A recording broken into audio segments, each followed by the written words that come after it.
Hello friends, मैं सुषमा आज आपको अपनी लिखी एक कहानी सुना रही हूँ। इस कहानी में परी नाम की एक छोटी सी बच्ची अपने चाचू के पास पर्यावरण सुरक्षा संबंधित कुछ टिप्स लेने आई है। परी के चाचू परी को कौन से टिप्स देते हैं, आइए सुने। परी, ओ परी, कहाँ चली गई? डाइनिंग टेबल पर खाना लगाती हुई परी की माँ रीमा ने अपनी 10 वर्षीय बेटी परी को आवाज लगाई। मम्मी, मैं यहाँ हूँ, चाचू के कमरे में। परी ने अपने चाचू आनंद के कमरे से जवाब दिया। आनंद एक सरकारी स्कूल में शिक्षक हैं। अपने शिक्षण कार्य के प्रति चौकस, देश और समाज के प्रति वफादार। बस एक ही कमी है कि उन्होंने अपने विवाह करने की एक शर्त रख दी है। वो शर्त क्या है, आगे की कहानी में मालूम हो जाएगा। परी, चाचू को लेकर बाहर आओ, खाना लग गया है, आकर खा लो, रीमा ने परी से कहा। मम्मी प्लीज, अभी मैं चाचू से कुछ टिप्स ले लूं, थोड़ी देर में आती हूँ, परी ने चाचू के कमरे से झांकते हुए उत्तर दिया। टिप्स? कैसे टिप्स? रीमा ने प्लेट में खाना डालते हुए पूछा। पर्यावरण बचाओ, पेड़ लगाओ टॉपिक पर मम्मी, परी ने उत्तर दिया। अरे परी, इसमें क्या टिप्स विप्स लेना देना, पेड़ काटना बंद कर दे सरकार, बस हो जाएगी पर्यावरण की सुरक्षा, इसमें हम लोग क्या कर सकते हैं, रीमा ने सुझाव दिया। जिसको सुनकर कमरे के बाहर निकलते आनंद के साथ साथ परी को भी हंसी आ गई। अब तुम लोग ऐसे हंस क्यों रहे हो? ठीक ही तो कह रही हूँ मैं। पर्यावरण सुरक्षा की जिम्मेदारी सरकार की है, हमारी नहीं। ये सब काम करने के लिए ही तो हम वोट देते हैं, रीमा ने गिलास में पानी भरते हुए कहा। अपनी भाभी की बात सुन चेयर पर बैठते हुए आनंद ने कहा, नहीं भाभी, पर्यावरण की सुरक्षा करना हम सब की जिम्मेदारी है, सिर्फ सरकार की नहीं, रीमा ने तुरंत जवाब दिया।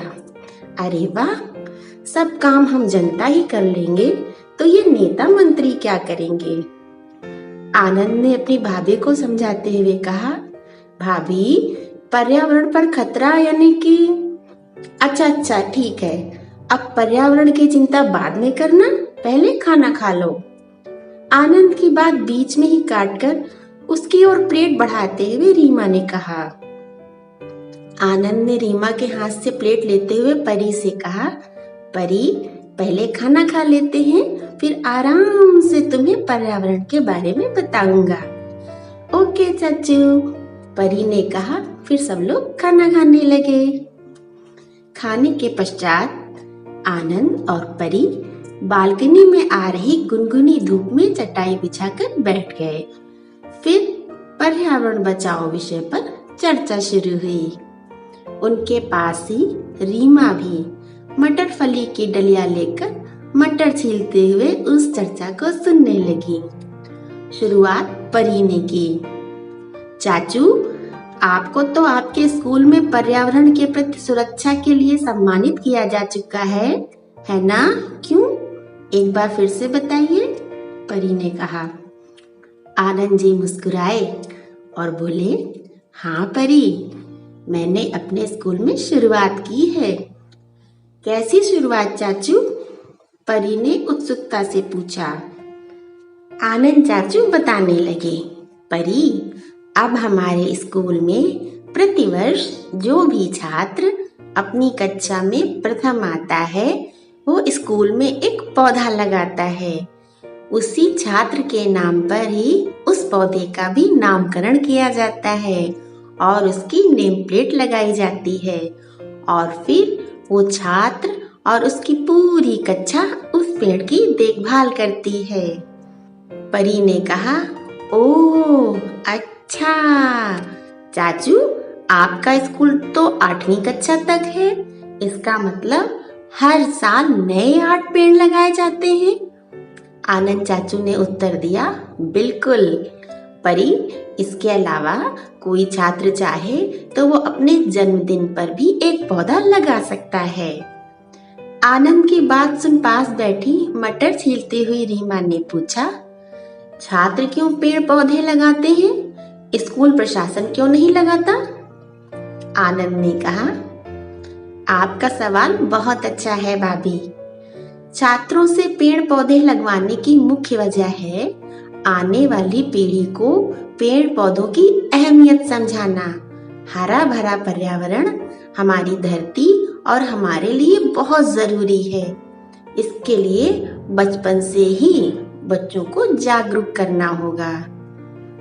आनंद की बात सुन रीमा ने सर हिलाते हुए कहा, बात तो तुम्हारी सही है। परी ने अगला सवाल किया, अच्छा चाचू, अब तक आपके विद्यालय में कुल कितने पेड़ हो गए हैं? आनंद ने मुस्कुराते हुए कहा, 300। परी ने आश्चर्य से कहा, 300 पेड़?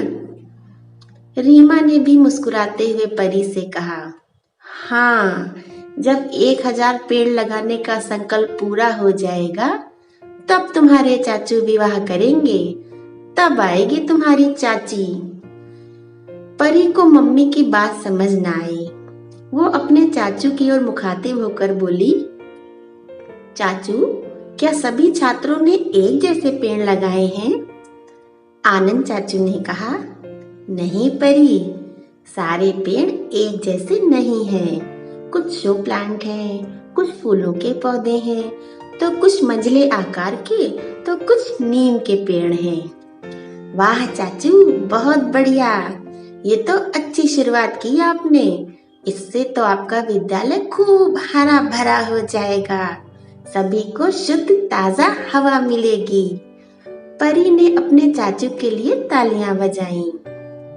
फिर परी ने प्रश्न किया, चाचू, सब लोगों ने पहले पर्यावरण को सुरक्षित रखने के बारे में क्यों नहीं सोचा?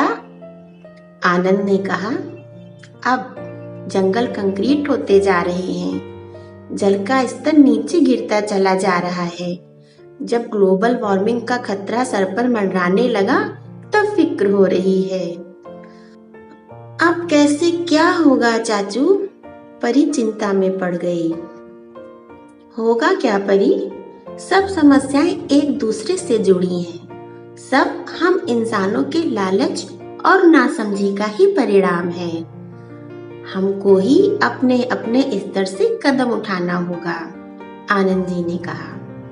अच्छी बात है, ठीक है चाचू, अब मैं भी शपथ लेती हूँ कि मैं भी अपने माँ, पापा और आपके जन्मदिन पर एक पौधा जरूर लगाऊंगी और पर्यावरण बचाऊंगी। परी ने संकल्प लिया। शाबाश परी, कहते हुए आनंद चाचू ने भतीजी परी के सर पर अपना आशीर्वाद भरा हाथ रख दिया और सोचने लगे कि जो लापरवाही हो चुकी सो हो चुकी। अब नई पुरानी दोनों पीढ़ियों को मिलकर पर्यावरण की सुरक्षा करनी होगी, तभी इस धरती पर जीवन बचेगा। Thank you.